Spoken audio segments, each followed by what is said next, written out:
अक्षरा के घर है ननद रश्मि की शादी की धूम और इस धूम में असली रंग जमाया है खुद अक्षरा ने। वेडिंग प्लानर की साजिशों और लाखों के गहने की चोरी के बावजूद अक्षरा ने अपनी समझदारी और सूझबूझ से बचा ली है अपने परिवार की नाक और ऐसी शादी की तैयारी की कि सभी के सभी देखते रह गए। सब कुछ अच्छा चल रहा है, सबके कपड़े फाइनल हो गए हैं, मेरे कपड़े फाइनल हो गए हैं and I am very excited. शादी अभी लास्ट फंक्शन है, संगीत हो गया, संगीत में अलग कुछ कर लिया, मंगनी में कुछ अलग किया, अब शादी बची है उसमें कुछ अलग करना है। सजने धजने का हमें मौका मिले और हम सजे ना, ऐसा हो ही नहीं सकता। वाह अक्षरा, क्या शादी ऑर्गेनाइज की है आपने, मानना पड़ेगा। पहले नंदिनी की शादी और अब रश्मि की शादी। आपने तो हमें बैंड बाजा बारात की श्रुति की याद दिला दी। हम तो कहते हैं कि आप भी शादी ऑर्गेनाइज करने का बिजनेस शुरू कर दीजिए। क्यों, कैसा लगा ये फंडू बिजनेस आइडिया? ये रिश्ता के बाद अभी मैं वेडिंग प्लानर बनने वाली हूँ, क्योंकि 2 शादियां मैंने खुद अकेले हैंडल की हैं और ये वाली तो बिल्कुल टोटली मुझ पे आ गई है। जैसे कि आप देखेंगे आगे के एपिसोड्स में दैट मैं ही सारे डिसीजंस ले रही हूँ, जबकि घर के बड़े भी हैं, तो इसलिए अभी इतना एक्सपीरियंस हो गया है कि अब मैं वेडिंग प्लानर बन सकती हूँ। अक्षरा, आप तो श्रुति बन जाएंगी, लेकिन आपका बिट्टू कौन होगा? यानी आपका बिजनेस पार्टनर? अगर नैतिक ने मान लिया तो नैतिक इज माई पार्टनर।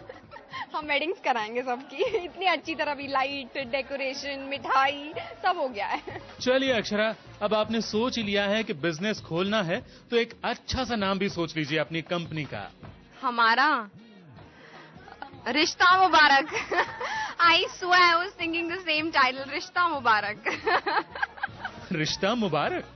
वाह क्या नाम है, मजा आ गया। हम तो कहेंगे अपनी कंपनी में घर के बाकी लोगों को भी काम दे दीजिए, मदद हो जाएगी आपकी। कुछ सोचा किसे क्या काम देंगी आप? किचन तो डेफिनेटली भाभी माँ।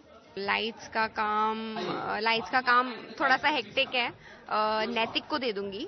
गेस्ट को बुलाने का काम जहाँ तक है वो मैं दद्दा जी और राजबन्ना को वो काम देना चाहूंगी। देन इनविटेशन देने, अगर इनविटेशन जो हर घर में जाना है वो मैं चाहूंगी कि शंकरी ताई करे, क्योंकि शंकरी ताई को घर घर जाने में बहुत मजा आता है।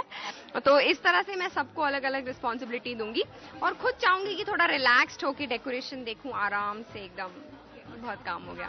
वैसे अक्षरा किस प्लानिंग में घर वाले भी हैं उसके साथ, और वो भी अक्षरा की कंपनी में काम करने के लिए राजी हैं। हमारी बुद्धि जो है वो पुरानी बुद्धि है, शायद इसी वजह से उसने ये निर्णय लिया होगा।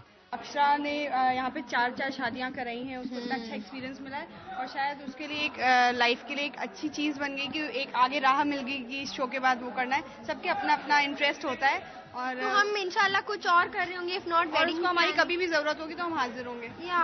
मुझे अपना काम बहुत पसंद आया, मैं तो यही काम करती हूँ, वही काम उसने और बहुत सौंप दिया मुझे। अक्षरा, भले ही आपने लाइट का काम मुन्ना यानी कि नैतिक जी को सौंपा है, लेकिन उनकी तो बत्ती जलती ही नहीं। मेरे पतिदेव थोड़े से बीमार हैं, उस टाइम वो कोशिश करते हैं कि वो लाइट्स में ना आए। वैसे हमें बुलाया गया था रश्मि की हल्दी की रस्म के लिए, लेकिन हल्दी तो हुई ही नहीं। पिछली बार रश्मि की सास ने मेहंदी की रस्म की बैंड बजाई और इस बार हल्दी होने से पहले ही इन सभी एक्टर्स की शिफ्ट ही खत्म हो गई। तो हमने सोचा कि क्यों ना हम ही करवा दे रश्मि की हल्दी।